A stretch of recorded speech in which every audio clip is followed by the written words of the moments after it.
ஒரு பார்வை பார்த்தவன் எளியவர்கள் சட்டென்று விலைமதிக்க முடியாத தன் கைக்கடிகாரத்தை ஒரு பார்வை பார்த்தான். பின் இதழ்களை வளைத்து நாட் பேட் என்று புருவமுயர்த்தினான். அதற்குள் தன்னை ஓரளவு சமன் செய்து கொண்டவள், ஏன் இப்படி பண்ணீங்க என்று உதடுகள் நடுங்க கேட்டாள். கேட்கல என்று அவன் காதை குடைந்தான்.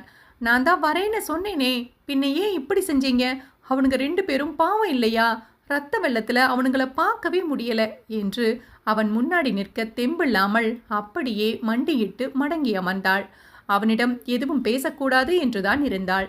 ஆனால் அவளால் எதையும் கேட்காமல் விட முடியவில்லை. வாய் திறந்து கேட்டுவிட்டாள்.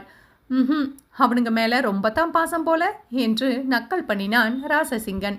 ப்ளீஸ், என்ன தண்டிக்கணும்னா என்ன மட்டும் தண்டிங்க, என் குடும்பத்தை எதுவும் செய்யாதீங்க, என்னால் தாங்க முடியல என்று அவனிடம் கைகூப்பி நின்றாள். அவளது அந்த ஸ்டேட்மெண்ட்டில் இதழ் வளைத்து நக்கலாக நகைத்தவன்,